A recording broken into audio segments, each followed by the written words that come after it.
We've been prayed for, thought about, and this is just one of our favorite times of the week, every other week. So we're just so thankful that you're here. So I'm going to let Becky start us off and share a little bit about who we are. For those, yay, I'm glad you made it. And there are 3 primo seats up here if you're in the front row. I'll come Not after I get do called what I'm on, supposed but to you do. may sit in the front row. So I'm Becky. Thank you very much for coming. It's really great to see many old friends and some new ones as well. And I'm going to put that lamp down again. And this is Becky's home for those of you who don't know. Let me just get this out of the way. And then, That opens up a lot of there we possibilities. go. I can see everybody now. And anyway, Carol just asked me to share a little bit about how WIN came to be, and I was happy to do that because it's a really fun memory on how we got together. So about 3.5 years ago, a really sweet friend of mine, my former tennis partner who has since moved on to Colorado, had asked me if I wanted to come to a process group that Carol was conducting. She had the idea of possibly writing a book dealing with the way women of faith deal with issues that are pertinent to our stage of life. And it sounded interesting to me, and I showed up, and I only knew Kelly, and there was a small group of women that just over the few weeks that we met became really bonded in a really special way. And they were just such warm, loving, accepting, faithful women. I was always inspired when I showed up, and I just felt so loved on. And so when we were at the end of our series, we said, we just can't let this stop. It was great. And we asked Carol if she would do another series, which she did. And we loved it. And then at the end of that, we just got to keep going and invite our friends. And it's evolved to this. So we have had a really great time finding speakers who can speak about topics that impact us in this stage of our life. We all recognize that there was this longing, maybe a lack of some of those connections that we'd had when our kids were younger. We had abilities to work through committees, or we were teaching Sunday school, or we were just more connected. And this freedom that we have in our empty nesterhood allows us to travel, which is great if we have that opportunity, but it also left us longing for more substantive time with our friends and people that were going through what we're going through. So we've had, it's just been a real rich time for us. We're grateful that you all show up because you just fuel me and make me feel that God's really working in all of our lives together, and that's been fun. I want to introduce those of us that are on this little planning committee because it does take a village to make it all happen. Carol's been our inspiration, of course, but Lavon Blaylock is also a host. She will be attending the meetings at her home, and she's a short, hi. She's a prayer warrior of beyond measure. She's awesome. Leanne Kamek is our lunch lady. Yay! A great lunch and ample food, and we're really grateful for all that she does. Jennifer Carson. If nothing else, just get to know her because she's hilarious. She's so much fun. She's our, always brings levity, but then has a depth of faith that just knocks your socks off. So she is our AV person when needed, and also she'll tell you a little bit more later about a Bible study that she's going to have for anybody that's interested in a smaller group setting, and delve a little bit into Philippians, right? Okay, but you'll hear more about that. And then we have Janet Oddie right here, who doubles as our administrative coordinator as well as our videographer. So she will be sending out emails after each meeting, just giving a little wrap up and a preview about the meeting to come. And if it's if a talk at the previous meeting was one that was appropriate to be forwarded through our email, then she'll attach that YouTube video so that if you miss, you can still see it. If it's something of a sensitive nature, or perhaps the speaker doesn't want it out there, we won't attach it. But when it works, that'll be available. So thanks for doing all of that. And if you have any changes in your information, she'd be the one that you need to give an updated address to.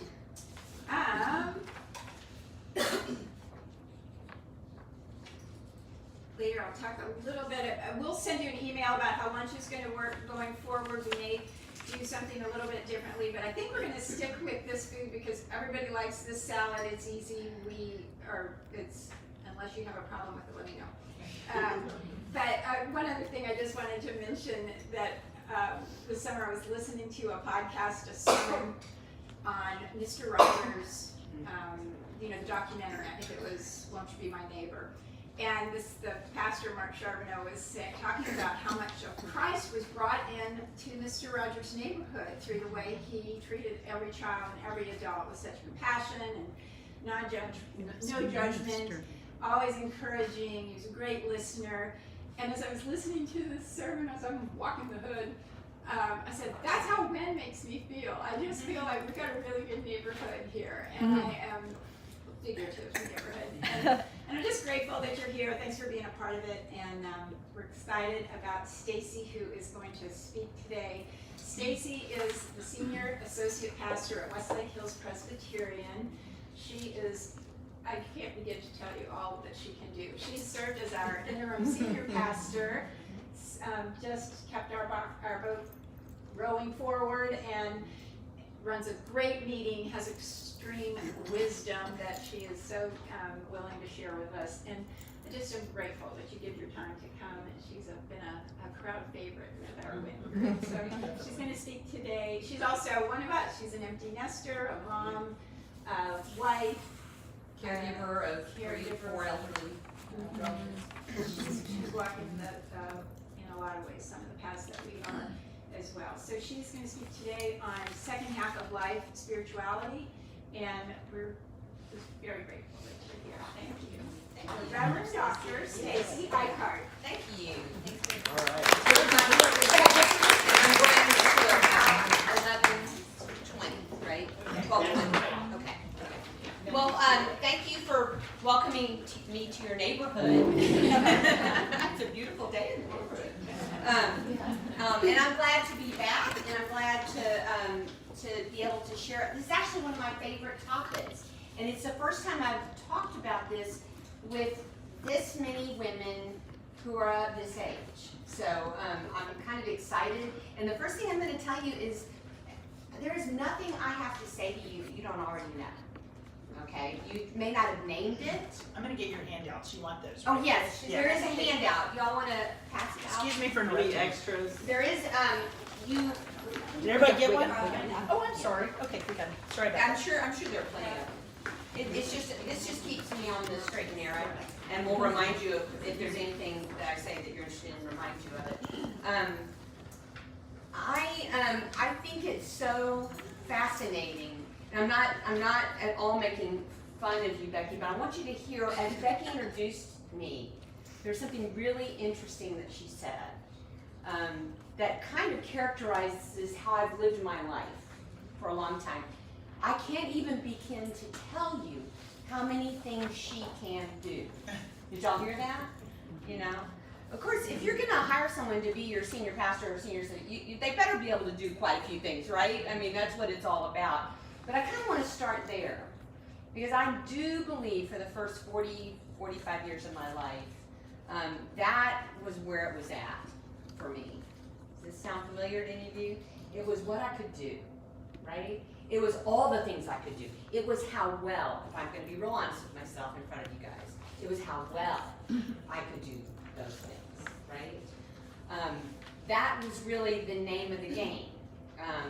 For me, and I honestly think it's the name of the game for the first half of life. Many of you have wonderful young adults in your life that you love, I would assume, if you're my age. You know, and you're watching them, right? Figure out what they're good at, build their careers, accumulate things, right? They accumulate honors, they accumulate skills, they accumulate Consequences? Sorry. No, they do. And stuff and baggage, right? They accumulate all of that, and that's natural. It's age appropriate, right? But sooner or later, and maybe it's one of these consequences. If we're blessed, maybe it happens sooner rather than later. Soon, at some point in life, something will happen that will basically stop you in your tracks and at least have you question, right? Have you just questioned? Maybe there's more to life than accumulating, than being good at, than doing, right? If you're lucky, it happens really early in life, and you begin to take a different track. But for all of us at some point, right, there's going to come that point. I want to start with this Ephesians passage, and I'm actually, you might know Ephesians 4 if you're a student of the Bible. If you're not a student of the Bible, then welcome to Ephesians 4. Okay, it's a great chapter in one of the epistles of the Apostle Paul. I'm actually preaching on it this Sunday, by the way, in church. It's just kind of, it's funny how that worked. But in the CEB Bible, this is just one little verse, the 4th chapter, the 13th verse. God's goal for us is to become mature adults, to be fully grown, measured by the standard of the fullness of Christ. And in my life, just for me, this is kind of, oh, it's my family. That's my family. Those are my young adults, all 6 of them, and that handsome guy behind me there, so that's my husband. This is kind of the verse I want to reflect on with you today, because I think when I read this at age 30, and maybe even at age 40. At age 40, I was full-time faculty at a Christian college and running my own church, at the same time. So I think when I read this at 30 and 40, when I thought about becoming mature and being fully grown, measured by the standard of the fullness of Christ, I was literally thinking about fullness, right? That my life needed to be really full of good stuff. That I was going to just, kind of take it on and take on life. But it naturally happens as we get older that you need to question, you need to ask yourself the question, what is, if we're going to be measured in maturity by the standard of the fullness of Christ, what does that look like? And I don't know about you, but because I'm a Christian and because this is really important to me, I start reading the Gospels. I don't see a person who's just gathering in stuff, gathering in, material things, skills, accolades. I see something very different. I see someone who is kind of laying things down. Does that make sense to you?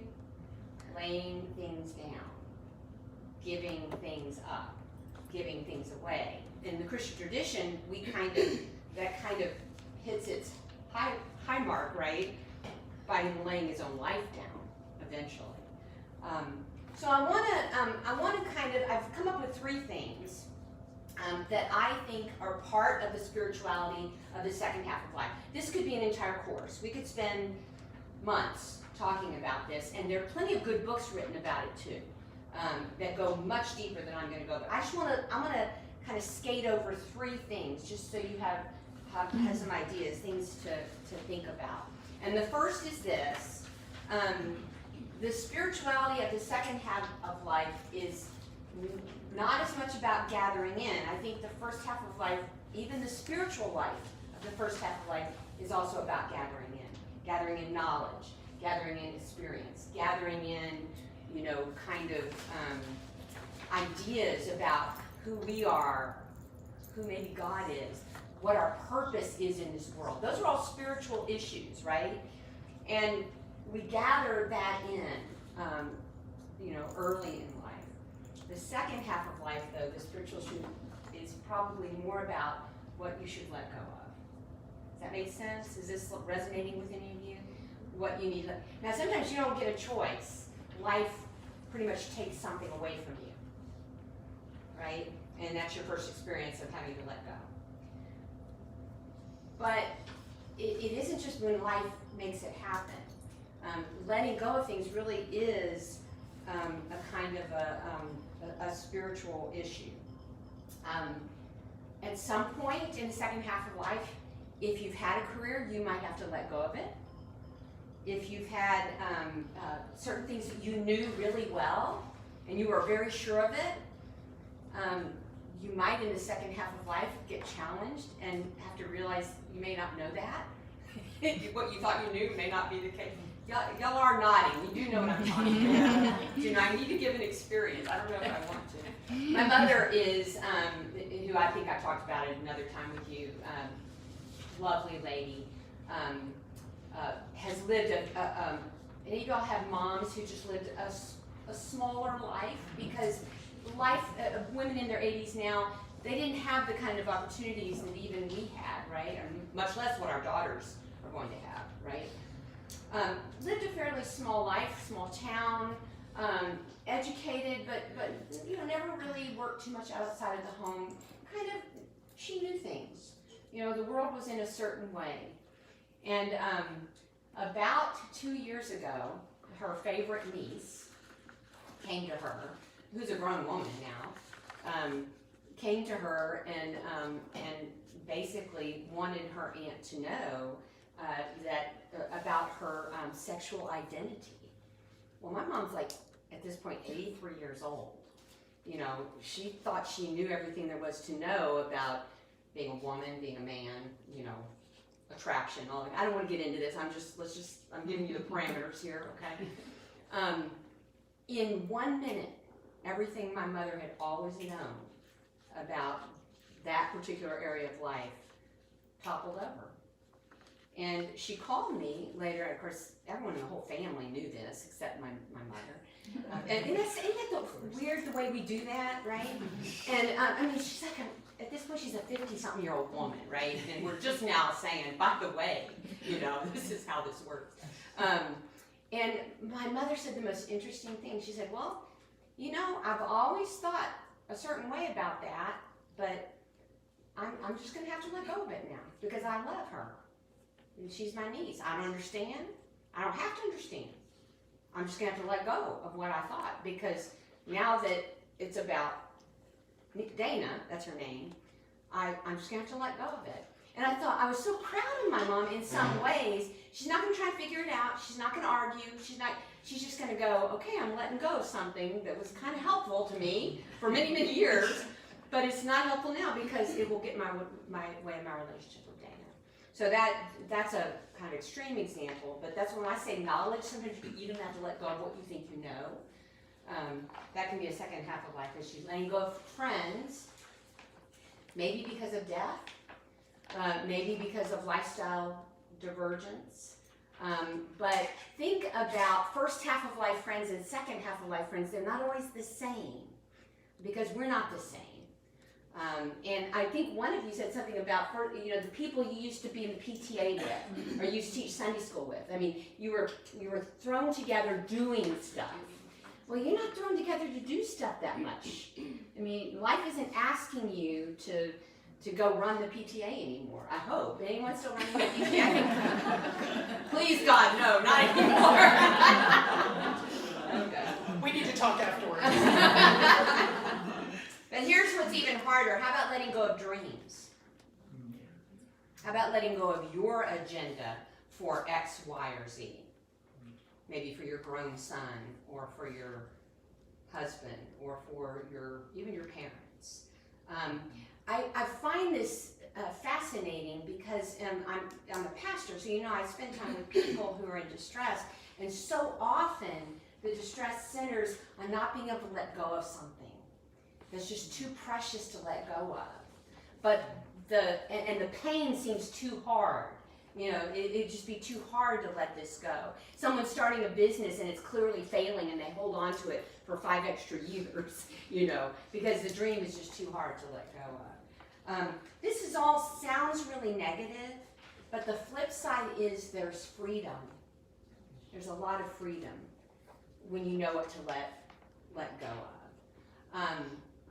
And spiritual masters, I mean, we're talking mystics and people who live their life in a spiritual way. I mean, Buddhist monks, Christian, mystics.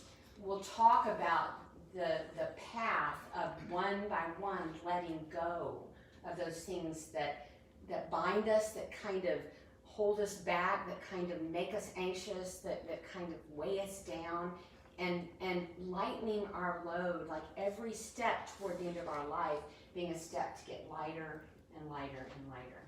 That is a spiritual task. Doesn't mean life gets easier. It doesn't mean the bad things that might be happening in our world or in our lives go away. But how we hold on to it, how we deal with it. I've met people in their 60s just dealing with childhood abuse, right, from when they were tiny. Or women our age in particular just beginning to deal with a sexual assault that happened when they were teenagers, right? There's a reason why at our age some of these things start to tend to come up. Because we're finally at a place in life where it is the spiritual task to begin to let go of those things. They begin to really get in your way. Because you're not that busy doing stuff anymore, which kind of kept you, all that acquiring and doing kept you from having to sometimes, not you, kept me, let me just talk about myself, from having to deal with some of that. Does that make sense?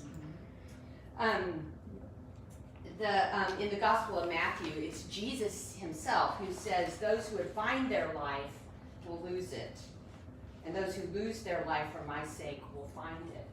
And in his own way, he was not in his second half of life, but he was the Son of God, so I guess he knew a few things. In his own way, he is saying, you find yourself sometimes in losing, in letting go. I didn't understand this, frankly, until I was significantly older. And having to let go of dreams for my husband and for his career and kind of where we were going to be headed as a clergy couple, letting go of my dreams for my children. And some of you probably are dealing with this already. You know, it's not going to turn out the way, I thought it was when I was holding them like this, right? Not even close. Not even close. Yeah, that's right. And what do you do? I mean, what do you do with that anger and that fear and that pain? It's so important. It's a spiritual issue. I mean, there are other issues. There are real issues like, are you going to financially support them, junk like that we all have to deal with? Are you going to let them move in? Which I've done 3 times. I mean, so I'm no expert. But y'all know the old African village thing when people from 2 different villages greet each other, what they say to each other. How are the children? That's how you greet someone from another village. That's how you judge the village. How are the children doing? We're the same way. If my children are all okay, I'm okay, right? And today they are, thanks be to God, right? But I had to let them. Yeah, huh? But it's a day by day, and as soon as I let go of my agenda and my plan, it was easier to deal with what I was really dealing with. But boy, that's painful. But in losing that, spiritually you find other things. In losing that, what really matters can have room to take focus. I believe, I really do. How about this? I think the first half of our life we spend so much time trying to improve ourselves, self-improvement, whether it's physical appearance or we're going to learn more or we're going to be better, we're going to do better, we're going to get a better job, we're going to make more money, we're going to, live in a better neighborhood. That self-improvement, I mean that in the large sense of the word, is kind of the name of the game. And even spiritually, right? I'm going to do 8 Bible studies, I'm going to read through scripture, I'm going to serve the poor, I'm going to, even spiritually, or as a church member, it's all, I'm going to get better and better and better and better. And I really do believe, and I imagine y'all already know this, in the second half of life, I don't think self-improvement is where we need to be. We need to be in self-acceptance. I'm amazed at how many people in my age, I'm late 50s, early 60s, are just beginning to love who they are and to accept themselves for who they are. Because when you're 30 or 40, you always assume you're going to get, if I'm not who I am, I'm not going to get better, right? There's still time. There's still time to become more loving. There's still time to become more, forgiving. There's still time to, but I woke up one morning and I was 55 years old, and I'm like, I think I'm out of time. I think this is as good as it's going to get. I think this is a smart as it's gonna get. This is probably as attractive as it's gonna get. Start getting all that you love. Yeah, that's right. Before my mind goes. Right, God help me. And that is an important moment. That's a spiritual moment. Because we say, those of us who are spiritual beings, and those of us who are Christian in particular, say we're children of God. We are good creations of God. We say it, and then we beat ourselves up constantly because of what we're not. Does that make sense? And spiritually speaking, what that is not appreciating a good gift of God. Okay? So I am 5 feet, we were talking about I'm only 5 feet tall. I don't know if I really thought I could grow taller, but it would be nice. Yeah, because we had a little conversation about feet touching the ground, you know. And it occurred to me, I think that I've been trying to overcome that my whole life. You know, big heels, big pulpits, big posture, big words, you know, my whole life. And at 55, God gave me this incredible gift of a new colleague at my church. She's an inch shorter than I am. She doesn't wear heels. She doesn't make big stances and big words. I mean, she's just kind of herself, you know. And it occurred to me, I'm really not going to get any bigger, and maybe I don't even need to overcome it. Maybe I need to be really comfortable with who I am. And what I really always wanted, I'm going to be honest with you, I always wanted longer legs. So I'm fine with the rest of me, but dude, just give me longer legs. And I never liked my legs. And now, y'all are going to laugh at me, but this is real, okay? Now, as I look at myself and as I work on accepting myself, I look at these legs and I'm like, those are sturdy legs, man. They are sturdy. I mean, they can hold, you know, they can hold me up. And that's become so much more important because I did hurt my knee a little bit and had to do the rehab and stuff like that. We are fearfully and wonderfully made, just the way we are. And to be grateful for being able to go out on a 3-mile walk, to be grateful for being able to stand in front of you, even if I am short, you know. It's a small thing. The things that don't show, that shame us, and that make us feel unworthy are harder to talk about, okay? But to me, you know, being able to reach that point where this is who I am, this is what I can do, and this is what I can't do. Really, I'm not going to become a pianist probably at this point. And I always thought I'd do that at some point, right? And that has to be okay. That really, really has, and that is a spiritual issue. We have 1 John 3:1, see what love the Father has given to us that we are called children of God, and so we are. And most of the people I meet don't take this seriously at all. Because if you're a child of God, even if you're 57 or 58, you are who you were created to be. And you're now you're fully who you were created to be. And it's time to know that the best you can, know yourself as well as you can, and to live it. So my best friend that I went all through seminary with and all through young motherhood with and been my colleague in ministry, you know, all this time. So we've been doing this for 35 years together. So she quits. Well, first of all, she marries a very wealthy man, which helped her to quit. But she quits. She retires. She retires on a small little, you know, Presbyterian minister pension. And everything she knew about her life was gone. You know, the pastoring, the schedule, the doing, the preaching, it's all gone. And I've been watching her now for about 2 years in this kind of journey of self-discovery. She's become a writer. She's about to publish her first book. I've been able to read part of it. It is riveting. It is just riveting. I could bring her. Y'all can have her as a speaker at some point. But what the book has been is a memoir of a brother of hers who died when she was a very young person. And dealing with the family secret and the family trauma and all the stuff that was around.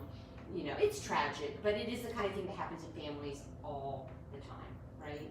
And what it's done, and what this morning I was on the phone with her, which is, I think the most important thing is what it's done for me. It's helped me to live more fully in the present because I know myself better now.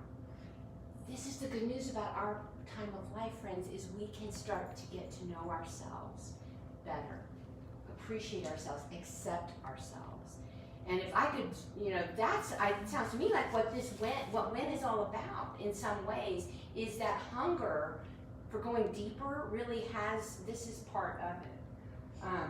But the third thing on this list is the most important thing, and what I think you're also doing here in When. The first half of life, this is language that's being used right now in business journals. This is not Christian theological language, but this idea that at some point in our late 40s we move from brains that create new things and are real productive and real like entrepreneurial to a different kind of brain. And it's a brain that remembers well. And this business guy calls it wisdom keeping. Well, that's better than Alzheimer's. I know, it's much better, it's much better. And that's what makes Alzheimer's so sad. Because as you move into the period of life that we're in, we are not going to be the people to come up with the next, as a generation, we're probably not going to come up with the cure for Alzheimer's. We're probably not going to come up with the next cancer cure. It's those 30-year-olds in those labs right now. They're the ones that have, this guy's a neuroscience, he sounds like he knows what he's talking about. They have that kind of brain. He says what makes people unhappy, and you may want to think about your own spouses if they're still in their career and coming to the end of their career. What can make a person very unhappy at the end of their career is this sense that they're now old and not appreciated anymore. You haven't lived till you've had a boss 20 years younger than you are. Okay? Oh, yes. Who doesn't know as much about what y'all are trying to do as you do, right? And some of you have spouses or you've had this experience. It's a little shocking when it first starts happening. What business journals are saying is we need to embrace that at the place in life we are, we have a unique role. Whether it's in business, or in our families, or in our friend groups, in our churches, and we need to embrace this new role. He calls it wisdom keeping. I like to call it mentoring. That's another word that business uses. And I never valued it when I was young. Never valued it. I got a lot of it. I mean, I am partly who I am because so many people older and wiser than I was put their arms around me, poured into me, right? Did I appreciate it at the time? I mean, I knew it was happening, and I'm sure I said thank you. But now on this side, because I work with a lot of young people, a lot of young people, some in their very first job ever, and we're in the church, which makes it even more fun sometimes. Now that I'm on this side, I see how sacrificial mentoring really is. I mean, you are putting yourself, your own agenda, your own bright shininess, right, if you have that, aside for the sake of the next generation, for the sake of maybe the organization, because you know that their youth and their new vision and their new perspective is going to be crucial, right? But it's painful. It's painful. Have any of you experienced this when all of a sudden you realize I'm now the old one? You know, I'm now the one who's out of step. Just live downtown for a little while. Yeah, you're like, oh, yeah. Just try and get a job in some industries, and you might as well not bother if you're over 40, right? Including the church, my friends. Including the church. Yeah. Just look at the age of the average senior pastor. That's been called in the last 10 years. So to be able to shift attention from being in charge, now it's great if you're the CEO and you own your own company, awesome, right? That's just not where most of us live. So to be able to shift attention, from being the center or being the main one or the one who counts, into a more supportive role if you're doing this in a career, in family life, from being the director of the universe of the family. And y'all, I can just look at this room and I know you were all the directors of the universe. I just tell. I know my people, okay? But going from that director role to, the universe is now probably running without you. And it may not be even running very well in some cases. But no one's coming to you and saying, be our CEO anymore, right? We were talking about that at lunch. They've got their own stuff going on, whether it's our spouses, our siblings, our parents, our kids. And the part of the spirituality of the second half of life is to begin to see yourself and your role in your relationships in a new way. And I love this idea of wisdom keeping. Wisdom keeping for my children is very different than being a bossy, nosy mother or mother-in-law. Being the wisdom keeper is the one who's there when a question comes up or a need comes up. It's a very different kind of relationship. And with the young people that in my life that are not my children, it's even better. It's even easier, frankly. Because once they know it's available to them and I'm not going to judge and I'm not going to be pushy, I literally am spending 25% of my time. Don't tell anyone this, but I'm happy with it. Spending 25% of my time in my office really consulting with my young, I call it consulting, I don't call it mentoring, but consulting with my young colleagues. And I never thought I would enjoy that as much, if not more, than being in charge. But in some ways, it fits this stage of life for me, and it fits my spirituality now, which is not as much of a gotta get out there and be in charge and do everything as it was at the time. Does that make any sense? Mm-hmm. I've read the Psalms many times, and this verse has never been one of my, I have certain verses in the Psalms that are like my go-to, but I'm in the second half of life, so here's my second half of life go-to verse. And even when I'm old and gray, oh God, do not forsake me until I declare your strength to this generation. And in my mind, this generation are these young people who are just taking over the church at this point, or taking over their own lives. I want your power to be there for all who are to come.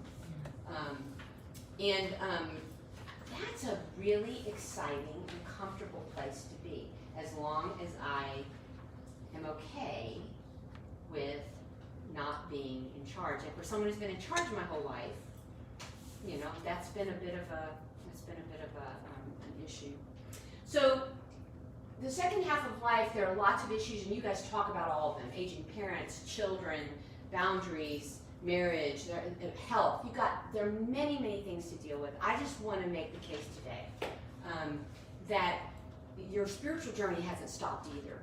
And just as many of those other things in life change, your spiritual journey can change as well, and should change. I mean, it will make this second part of life, I think, much more joyful.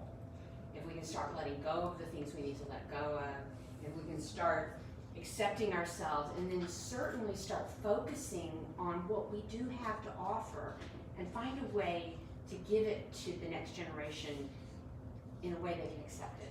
Does that make sense? In a way they can accept it. So that's as far as I was going to go. Do you want to ask questions? Yes, or? and Okay. I just want to say thank you to Stacy. Sure.